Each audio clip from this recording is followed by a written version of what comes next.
Against Captain's Orders, A Journey into the Uncharted is an immersive theatrical experience based in the National Maritime Museum, Greenwich.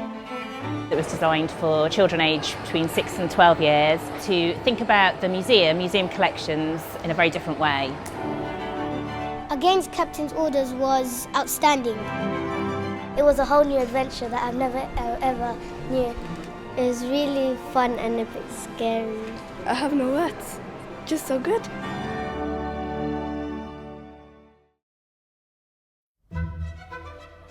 A lot of our collections are related to expeditions and explorers, so we came up with the idea of creating the greatest adventure of all time. Visitor feedback tells us that immersive environments create the most memorable experiences. We knew that we probably needed to look outside of our own expertise, and Punchdrunk are just at the top of their game when it comes to thinking about immersive theatre. 6 minutes late. Yeah, sorry. Hi everybody, my name is Glan. I'm also a curator here at the National Maritime Museum. So Punchdrunk are a site-sympathetic theatre company who specialise in creating work in non-conventional, non-traditional theatrical spaces. You find the boat that has your team on it. Punchdrunk Enrichment is the part of the company which really specialises in education and community and outreach work, and we take our practice and put it literally in the middle of these organisations to increase levels of literacy, to increase imagination, to increase levels in writing. Any type of partnership, you want to make sure that there's compatibility there. And Punchdrunk came in for some meetings. We gave them tours of our collection and they met our specialists, and I think they were hooked. We were walking along an aisle of furniture and Bernie was like, oh yeah, and that's Nelson's Bureau. So it's like, that's Nelson's Bureau. And for us, that was like a mini Punchdrunk adventure. Each of your boats contains an object.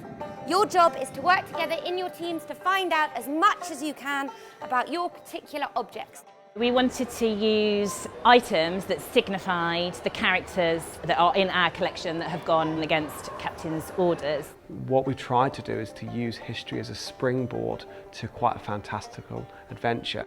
They're not real objects, but they do all unlock a story. The 4 objects we ended up choosing were Grace Starling's telescope, the drumsticks for Sir Francis Drake's drum, the sextant from the Bounty, which was given to Bligh, and a bottle from the sunken ship, the Royal George.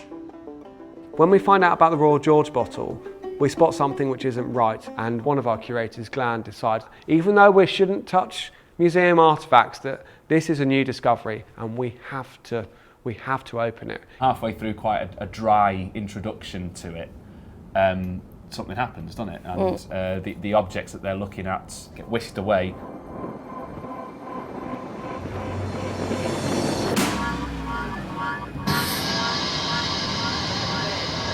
They discover that actually the only way that they can return the objects without the head curator finding out is to find the 4 different objects which have disappeared and send them back through this rather elaborate machine in a room called Main Dispatches.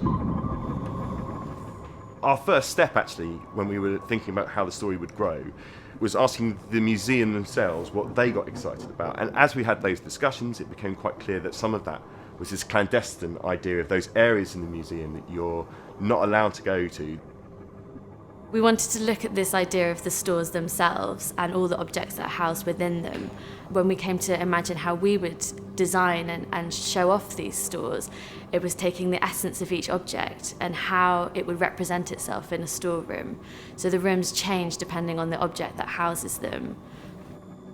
There's storytelling everywhere, and what we really enjoy doing is creating these fictional worlds, from the characters who inhabit them, to the details of letters that sit on their desks, to the sort of backstory of characters who we never even see, but we hint at.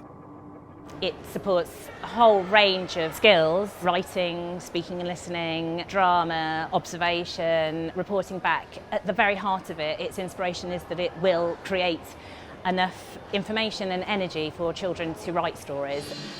The emotional reactions you get from kids really varies, doesn't it? It really does. You get everything from defiance to disbelief. And I think you add that to this kind of set and it's like explosive. They're just like, whoa. My favourite room was the room with all the bottles because it was mystical and it made my heart beat. When we went to the room to put the objects back, and we just got to get locked up for 100 years.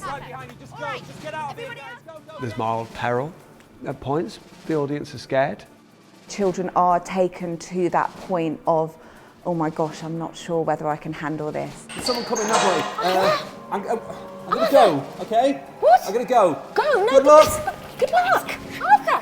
Of course, when it's children, you've got a huge responsibility to deal with it sensitively and to make sure it's supported so that those moments of real peril are immediately followed by moments of safety. We're loyal, we're true, and we're brave.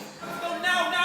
On your feet, follow Arthur, quick as you can, well done. Working with the National Maritime Museum has had a massive impact on Punch Drunk. I think it's been a really rewarding experience. It's just been great to be able to watch so many different families go through this type of experience and see the sort of myriad of different responses. When you go through museums, you sort of know what you're going to get. Along that sort of museum shuffle, we want to sort of wake visitors up, to give them little surprises, of course always based in fact. And certainly this experience really builds on all those sort of emotional aspects. And we have done something really different. We have created something that I think is a bit of a game changer for the museum sector. And I want you to go out there and find the adventures, find the stories. There's a whole museum, a whole world of adventures out there just waiting for you. So what do you say, crew, the HMS Adventure? Give me an aye! So what are you waiting for? Are you both? Let's go! Come on, let's go!